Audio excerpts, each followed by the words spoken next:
уроженцев и выходцев из села Айсерес есть традиция – каждые первые выходные июля встречаться в родном селе.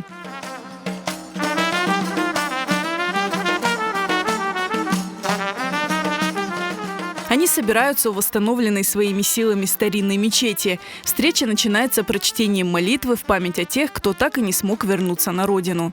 В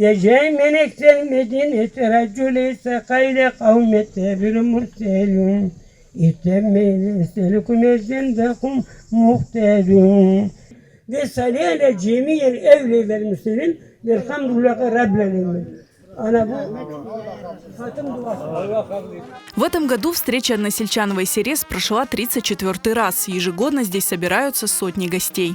Tarihimiz öyle oldu. Sorgunluktan sonra avdet etende halkımız nerede çaresini taptı onda yerleşti.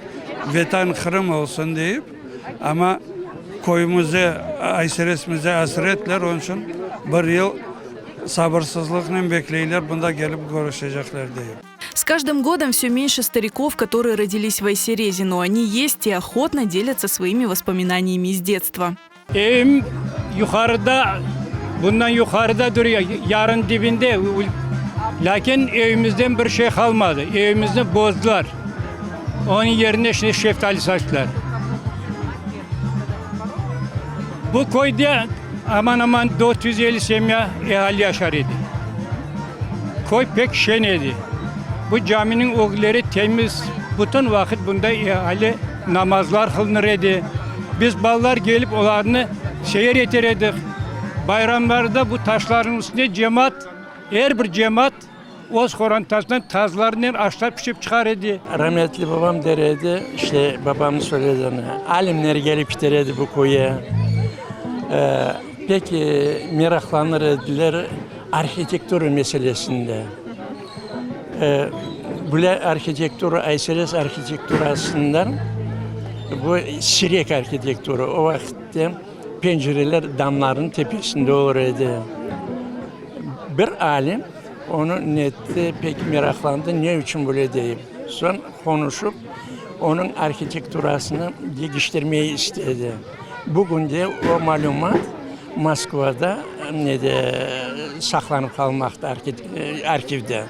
Айсерес – красивейшее село среди причудливых судакских скал. Оказавшись вдали от родины, уроженцы села рассказывали о родном крае, как о настоящей сказке. Своим детям и внукам они привили любовь к Айсерезу. Anam Ayseresli.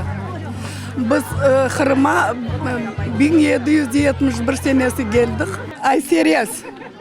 Her yıl Eylül başında biz gelemiz Ayseres'e.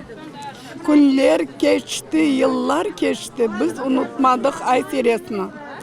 Ana vatan deyip aytkanlar, ana gibi tatlı vatan. Kucağını açtın bizge, horluk çekken milletine. Biz yaşayak tamanda geldik Ayseres görüşmeye. Çünkü her yıl isteyik gelmeye, her vakit olmaya ama bu yıl Allah'a çok şükür oldu. Öyle sebep Ayseres görüşmesi. Bunda görmeye, kardeşlerin tanış olmaya, kimi bilmeysin, ballarımız görüşsün deyip onun için geliyoruz her yıl. Тамырларыңыз bu köyden? Ya, benim taptam Ayseresliydi, Hacı Fahrilerden. Esma tapta Hacı Fahrievlerden. Организаторы стараются, чтобы каждая встреча стала для гостей праздником. Здесь поют, танцуют и угощают всех пловом, приготовленным на костре.